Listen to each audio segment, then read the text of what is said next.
This segment of Delmarva Life is brought to you by Delaware Electric Cooperative.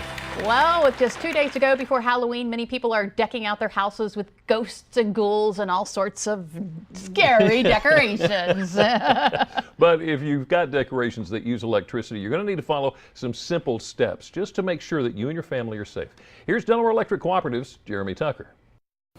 In a few days, as the sun drops below the horizon, children will march from door to door on their annual quest for candy. You probably want your house to look spooky for the occasion. And there are a few things you should keep in mind. First, carefully inspect any holiday decorations immediately after you buy them. Check for frayed, cracked, or even bare wires. They can cause a fire or electrical shock. Also, before you use any electrical decoration outside, be sure they're intended for outdoor use. This should be marked somewhere on the product. Electrical cords can cause trick-or-treaters to trip and fall. Place the cords away from high-traffic areas like hallways and sidewalks. When using outdoor decorations, only plug them into outlets protected by ground fault circuit interrupters. This prevents the risk of shock. Finally, never nail or staple strings of lights onto your home, and use lights and decorations that are approved for safe use by independent testing laboratories like UL and CSA. A little common sense can go a long way. Follow these simple steps to prevent Halloween from becoming scarier than it already is. Happy Halloween, everyone! I'm Jeremy Tucker for Delmarva Life. If you'd like to read more from Delaware Electric Cooperative about electrical safety, go to WWOC.com and click on our picture at the top of the page. Well, another decoration that you probably noticed this Halloween are, of course, pumpkins, but not just the orange ones. No, Jimmy, this Halloween, teal may very well be the new orange. It's part of a new effort to make trick-or-treating safer for all kids. Halloween can be a scary time for 11-year-old Lynch, but not for the reasons you may think. Sometimes they're giving out like Reese's peanut butter cups and I can't have those. Allie has a severe food allergy to peanuts. This is the ALLERGYSusan. She wears medicine in a pack around her waist in case she ever goes into anaphylactic shock. So a holiday like Halloween, which is centered around collecting candy, could prove deadly for Allie and the growing number of children with food allergies. That's where the Teal Pumpkin Project comes in. I think it's a wonderful advancement for a parent and a family to learn how to incorporate these great holidays safely. This Halloween, families are encouraged to place a teal-colored pumpkin or a flyer with one on it at their door if they're offering things like stickers or toys as an alternative to candy. We get that that is what Halloween is all about, but we would love it so that kids with food allergies can at least have the idea that they can participate and also feel safe. Dr. Robert Eitches is a pediatric allergist. He says Halloween is especially dangerous to kids with food allergies because individually wrapped candy often doesn't have its ingredients listed. Okay. And I've had patients who have had severe reactions from a candy that they thought did not have tree nuts. They were told did not have tree nuts or peanuts that did. The Food Allergy Research and Education Organization, or FAIR, the group behind the Teal Pumpkin Project, has seen its original Facebook post urging families to go teal this Halloween, shared more than 38,000 times, reaching nearly 4 million people. They hope families with and without allergies take part. Okay.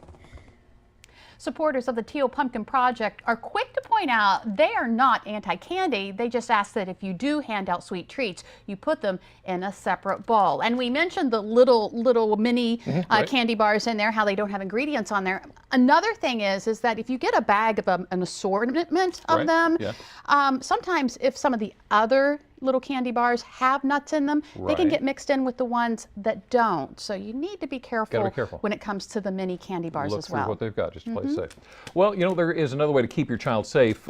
For instance, this is the Safety Tat. The makers behind it actually sent us a few of them to try. What it is it's a colorful temporary tattoo that has messages like alert nut allergy or alert diabetic. Oh, okay. So you can let other people know that something's going on with your kids. Right. And basically, it's a highly visible message of caution to help prevent an accidental exposure. They're supposed to be easy to apply and not so easy to smear or peel. So, of course, we're going to put it to the test. Try one out. Okay, now here's the deal. There's a couple of little precautions here that go along with this. As far, it doesn't need water. Let me see.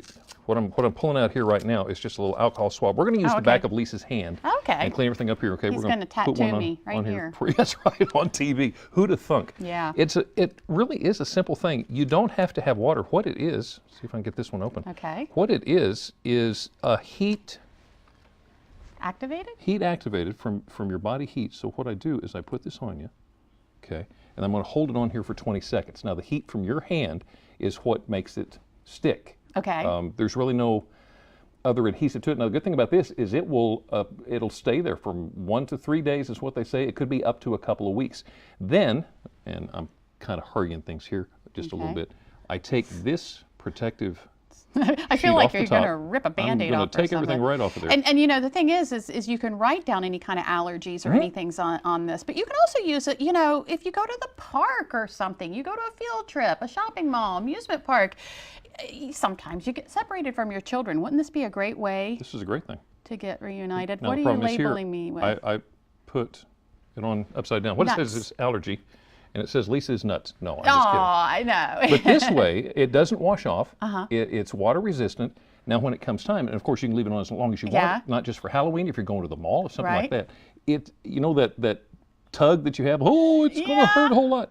It's not supposed to. I can't get a hold of it right now because we just put it on there. What you do, and I'll just show you. You grab one end and you keep it close and pull it back down this way, and it doesn't hurt you. Okay. So it's a very interesting thing. For more information on these safety tattoos, all you have to do is go to WBOC.com and click on our picture at the top of the page. Now, maybe you want to start your Halloween off with a few laughs. We've got just the solution for that. It is called The McCarthys, and it premieres tomorrow night right here on WBOC. We're going to meet the family behind the comedy series next.